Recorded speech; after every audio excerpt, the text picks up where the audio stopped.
Bonsoir et bienvenue à toutes et à tous. Merci beaucoup d'être avec nous sur Médiane TV dans On se dit tout. C'est un plaisir pour moi de vous retrouver en direct ce soir pour ce sujet puisqu'on va prendre soin de nos articulations. Alors justement, ces traitements intra-articulaires, comme on les appelle, ces infiltrations intra-articulaires, qu'est-ce que ça veut dire exactement? Comment ça fonctionne?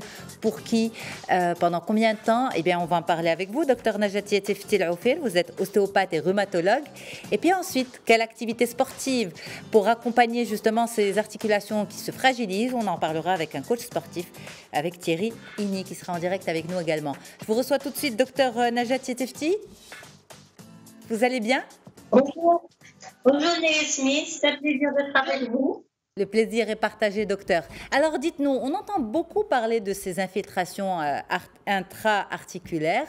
Est-ce que c'est devenu l'alternative traitement numéro 1 pour les problèmes articulaires? Et ensuite, on va revenir, on va dire, à la source, à l'origine de ces douleurs articulaires. Mais d'abord, est-ce que c'est devenu cette tendance? Est-ce que ça a donné ses preuves? Est-ce que c'est devenu le traitement des problèmes articulaires? Donc, en matière d'infiltration, il faut savoir que c'est progressant. C'est vraiment très ancien, l'utilisation des infiltrations en intra-articulaire ou bien périarticulaire. Ça date du XVIIIe siècle. Et ça, autant que rhumatologue, on est amené souvent à traiter les patients de cette méthode-là pour agir directement sur une articulation qui est souffrante. Et il faut savoir aussi que c'est un geste qui est anodin. On peut le faire en milieu ambulatoire, on n'a pas besoin d'hospitaliser le patient. Et c'est juste qu'il faudrait respecter certaines conditions d'infiltration, c'est-à-dire il faut avoir un champ d'asepsie, c'est-à-dire bien posé avant d'entamer le geste. Et alors on va si vous permettez, docteur Ettefti, qu'est-ce qui a changé à travers les siècles et les années? Est-ce que c'est le produit qu'on injecte? Parce qu'aujourd'hui, ce qui est très tendance, c'est l'injection à l'acide hyaluronique. On sait que l'acide, c'est principalement un produit qui est utilisé dans le rajeunissement du visage, notamment en médecine esthétique. Et on entend dire que c'est également utilisé dans les infiltrations intra-articulaires. Est-ce que c'est la grande nouveauté, contrairement à ce qu'on mettait avant, par exemple notamment des corticoïdes? Avant, ce qu'on utilisait le plus souvent, c'était les corticoïdes. Et c'était à visée de soulagement de l'articulation. Ça nous permet d'aller directement au niveau de cette articulation et de soulager le patient de sa douleur et de lever l'inflammation quand les médicaments ne peuvent pas faire cet effet. Bien sûr, on avait utilisé aussi d'autres produits liquides, du sérum physiologique, du sérum salé à visée de lavage articulaire. Quand il y a une inflammation très importante, on a été amené à infiltrer par ces produits, c'est-à-dire en quelque sorte pour faire un lavage de cette articulation. On a aussi été amené à utiliser des anesthésiques en infiltration pour anesthésier en loco-régional ou bien en intra-articulaire pour libérer par exemple une capsule articulaire. Et avec le temps, ça date pas de longtemps. On a commencé à utiliser l'acide hyaluronique, surtout en matière d'arthrose et en matière de tendinopathie.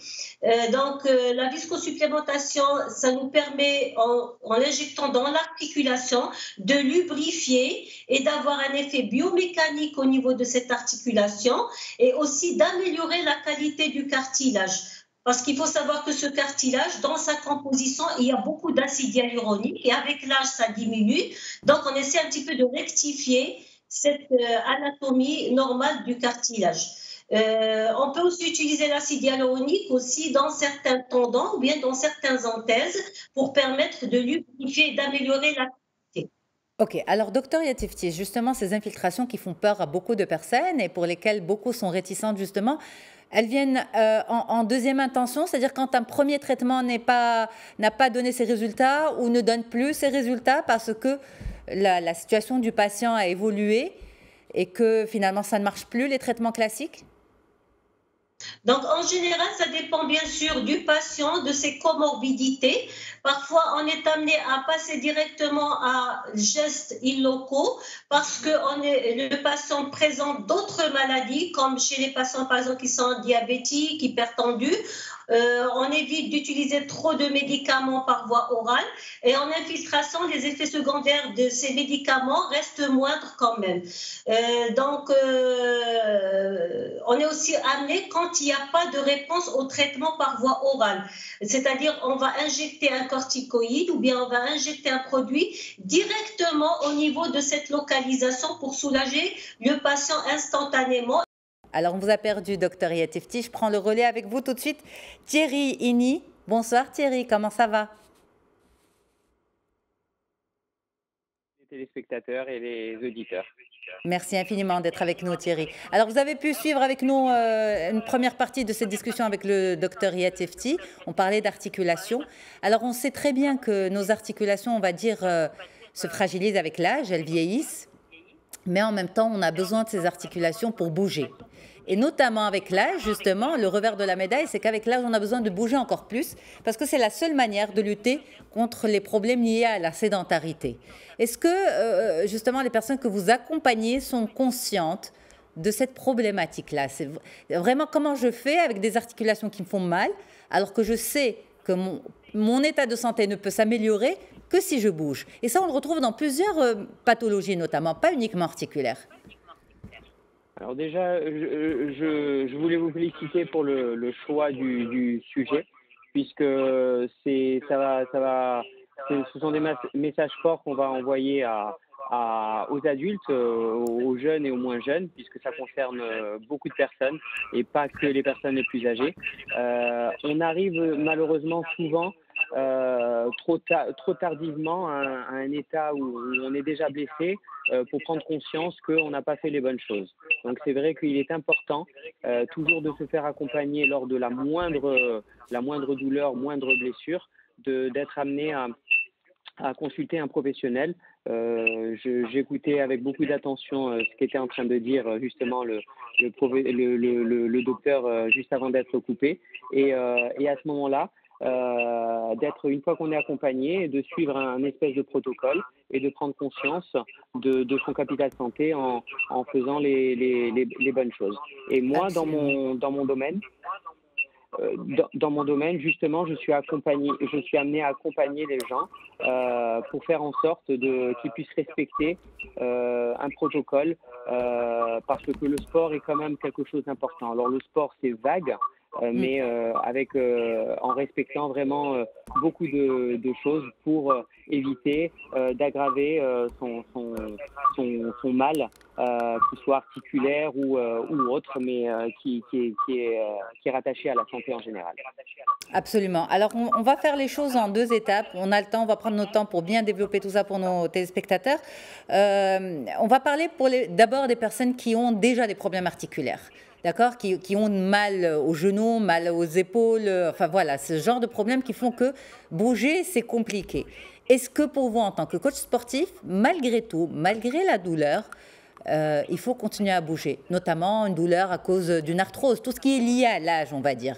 On sait que ça ne va pas forcément être guéri comme si la personne est beaucoup plus jeune. Alors, ce que je veux dire, c'est que chaque cas est différent. Chaque pathologie est différente aussi. C'est-à-dire qu'une personne peut souffrir d'une articulation, elle peut avoir été amenée à être traitée par un professionnel. Le rendu du traitement n'est pas le même. On réagit différemment et donc de la même façon, le protocole est différent. Donc souvent, le professionnel de santé est amené, c'est lui et lui seul qui peut être amené à préconiser la reprise ou la continuation de l'activité sportive. Et nous, on ne fait que respecter les préconisations du médecin. Donc c'est pour ça que je dis que chacun doit être à sa place. Le médecin ou le corps médical et nous, on est, si vous voulez, on est là pour accompagner, faire respecter ce qui est dit. Nous, on ne peut pas être là pour diagnostiquer un bobo. Donc, j'ai différents cas de figure. J'ai des personnes qui souffrent d'articulation, d'arthrose, d'autres maux similaires. Et une fois que j'ai eu le compte-rendu du professionnel par le biais de mon élève, je peux être amené à reprendre ou à faire respecter ce qui a été préconisé comme consigne pour la reprise sportive. Voilà, donc ça c'est pour le cas des personnes qui sont souffrantes. Mais alors justement, ces personnes qui sont souffrantes, à travers votre pratique à vous, quelles sont les principales recommandations des professionnels de la santé? On a perdu Dr Yatifti, mais vous avez une grande expérience aussi dans ce domaine, vous êtes coach sportif, vous accompagnez ces personnes. Qu'est-ce qui est le plus souvent recommandé? Alors, ce qui est le plus souvent recommandé, ça va être la reprise progressive, des mouvements simples et la marche. Généralement, ce sont des pratiques, des activités qui vont faire du bien à tout type de personnes. La marche, c'est quelque chose qui est plus que préconisé et j'en fais de plus en plus avec des personnes adultes, mais même à un certain âge, donc à un âge avancé. Donc ça, c'est un point très important. Et puis la deuxième chose, ça va être tout ce qui va être mouvement en statique, c'est-à-dire faire bouger les articulations avec des petits mouvements suivants. En fait, travailler tout le corps et peut-être avoir une attention particulière sur les endroits qui posent problème ou qui ont été sollicités ou qui ont été blessés chez les personnes, chez les élèves. Est-ce que justement les personnes que vous accompagnez, les personnes de façon générale, ont peur de solliciter leurs articulations? Tout à fait, oui. Maintenant, on va dire que la santé est devenue quelque chose de primordial. Plus les années passent et plus je m'en rends compte, il y a une vraie évolution. Je suis dans le domaine sportif depuis des années. Il y a une vraie évolution, une vraie connaissance de la part des élèves, du grand public. Les gens maintenant, il y a des émissions, il y a de la presse spécialisée et donc les gens sont beaucoup plus connaisseurs et plus attentifs sur leur bien-être aussi et donc ils sont souvent vigilants, craintifs dès lors qu'ils ont un petit bobo. Maintenant, il y a toute une panoplie de professionnels de la santé. On parlait d'ostéo, de rhumato, mais il y a d'autres personnes qui même dans la diététique, dans l'accompagnement sportif, il y a beaucoup de domaines différents qui vont être amenés à vous accompagner.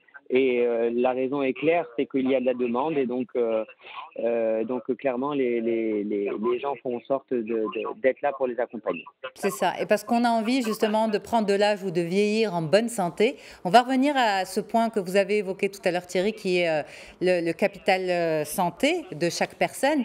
Quand on est plus jeune, quand on ne souffre pas encore de ces problèmes articulaires, on ne réalise pas forcément l'importance de prendre soin de son organisme. Parfois, on le pousse à bout. Pour vous, en tant que coach, quelles sont les principales erreurs, les erreurs fatales en fait, dans la pratique sportive qui font que plus tard, on le regrette? Alors, il y a beaucoup de choses et effectivement, tout commence maintenant à l'âge adulte. Bien évidemment, plus on a une activité intense au niveau sportif, plus on risque entre guillemets de mal vieillir ou justement on sollicite plus les articles. Tout à fait. Donc le but, c'est vraiment de faire les choses par étapes. C'est-à-dire d'écouter son corps, de se faire accompagner. Les coachs sportifs, alors encore une fois, il y a des personnes qui s'improvisent coach sportifs, mais c'est un vrai métier. Alors c'est un métier où on passe des diplômes et où on est là pour accompagner vraiment nos élèves pour éviter à ce qu'ils se blessent et pour qu'ils puissent faire cette pratique le plus longtemps possible. Donc pour moi, ce sont des choses vraiment très importantes. Alors, écouter son corps, l'hydratation, le repos, la récupération en termes de massage. Toutes ces choses-là vont être très importantes. Faire des bilans aussi auprès de professionnels de la santé. L'alimentation aussi est aussi quelque chose de très important.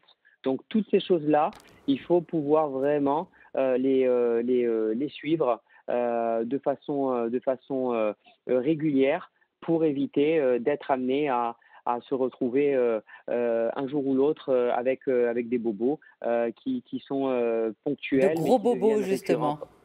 Tout à fait, qui vous mettent dans l'incapacité de pratiquer une activité sportive par la suite. Et encore une fois, le sport, là, je donne beaucoup d'alertes, mais c'est quelque chose de très important pour le bien-être et pour un équilibre et pour son capital santé. Donc vraiment, je préconise toutes les personnes à en faire. Il n'y a pas d'âge pour commencer ou pour continuer le sport. Ça, c'est aussi un message que je veux faire passer. Maintenant, il faut vraiment être vigilant en faisant les choses de la meilleure façon possible, en écoutant son corps et de la faire de la façon la plus professionnelle possible.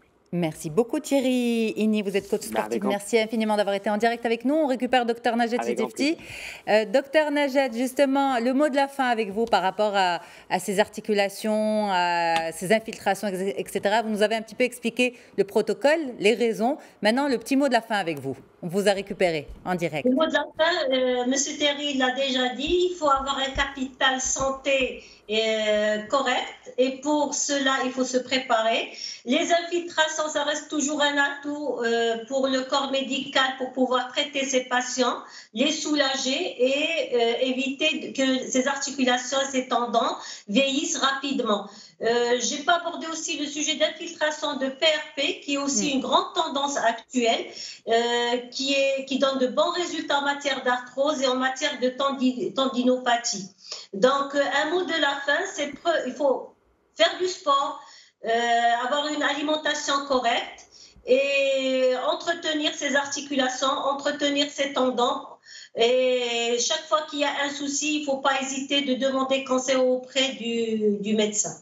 Alors, peut-être une dernière question. Est-ce que les injections en préventif, c'est possible ou pas? Puisqu'on sait qu'avec l'âge, on perd du cartilage, on perd de la lubrification au niveau de nos articulations. Et le rôle de certaines infiltrations, c'est justement d'amener cette lubrification. Au lieu d'avoir mal, d'attendre d'avoir mal, etc., est-ce qu'en préventif, on peut le faire?